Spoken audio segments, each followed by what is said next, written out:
During the 1980s, the face of commercials changed once again. Let's watch a couple of commercials from the 1980s and see if you could spot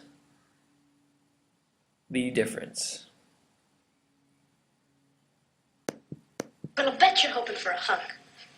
And all I've got to offer is sensitivity, intelligence, and charm. I'm drinking milk, though, and for the next couple seasons, I'll be working out.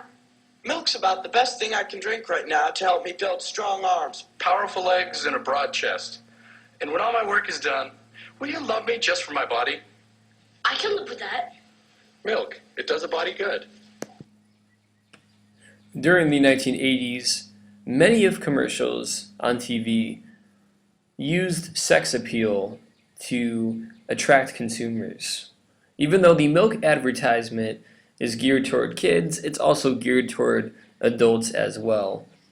With the suggestive bathing suits, the shirtless boy growing into a shirtless man, there were a lot of different sexual undertones. So the association is that milk will make you not only grow stronger, but grow sexier and be able to attract sexy women. Let's watch another commercial from the 1980s and see if we could spot another theme. Isn't it baby, isn't it to drink cherry 7 up, can't get enough. Isn't it so cool, cool and makes you feel so right. You take the chance tonight, isn't it cool and big? 7 up, isn't it so cool and big? Again, with the Pepsi commercial, we have sex appeal. We have the boy and the girl attracted to each other. The focus is less so on the soda and more so on the attraction. You also have a focus on fashion with the boy's hip hairstyle and the girl's cool way to dress.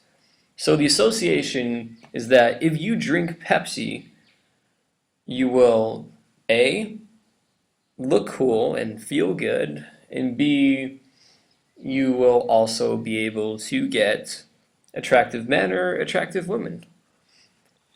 Let's see another commercial and see if we could spot another theme. Time for Wrigley Spearmint Gum. Wrigley Spearmint? What is Wrigley Spearmint? Well, it's pure chewing satisfaction. Data, please. Cool and refreshing. Chewing enjoyment goes on and on. Analysis? Wrigley Spearmint is pure chewing satisfaction. Yeah. So how come you never talked to me before? Wrigley Spearmint is pure chewing satisfaction. Another common theme in 1980s commercials is the use of technology.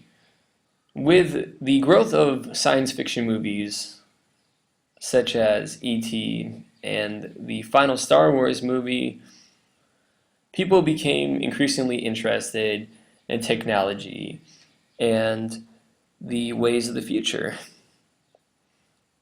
So the association you have is a gum that is so good it gives off some sort of technological vibe at the same time.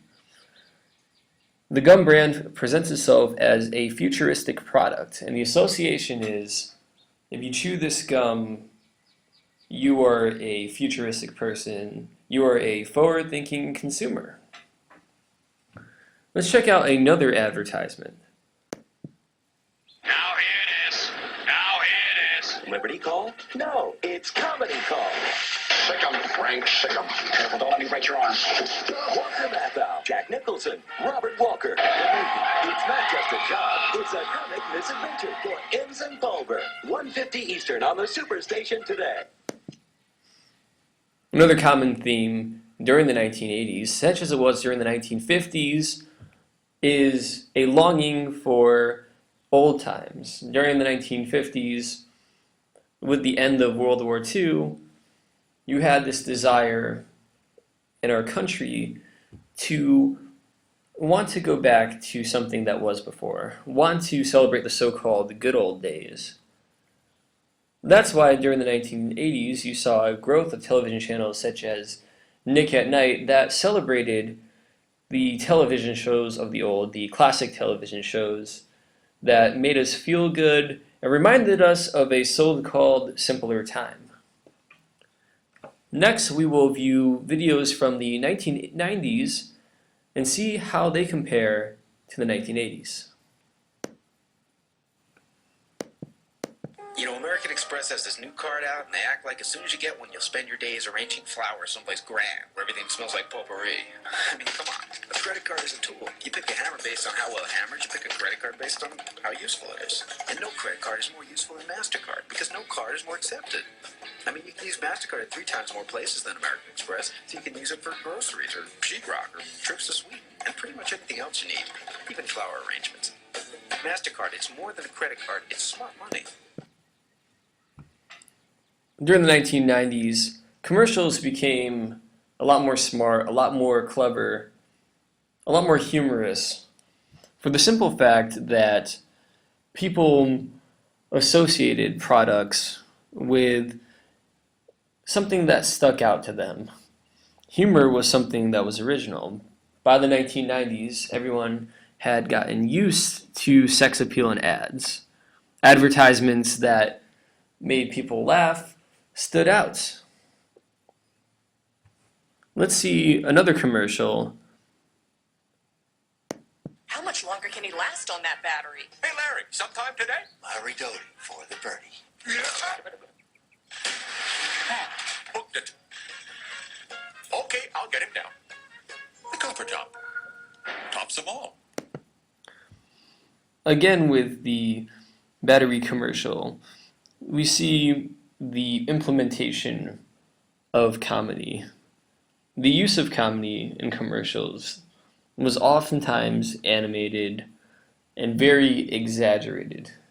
The more exaggerated a commercial was, the more likely you, the consumer, would be to remember it. And let's watch one more commercial and see if we can find another theme. You've got 2 choices with mini dryer sheets. Clothes can smell overwhelming or like nothing at all. But new Gentle Breeze Bounce leaves just a hint of springtime freshness. Introducing new Gentle Breeze Bounce, when a light scent is the right scent. A similarity to this ad and many of the other ads that we saw during the 1980s is it's very people-oriented. 90s ads, just like 80s ads, wanted to make you feel a part of the ad. They wanted for you to relate to the source of advertisements. Now in the next video, we will examine commercials and advertisements from the 2000s all the way to today.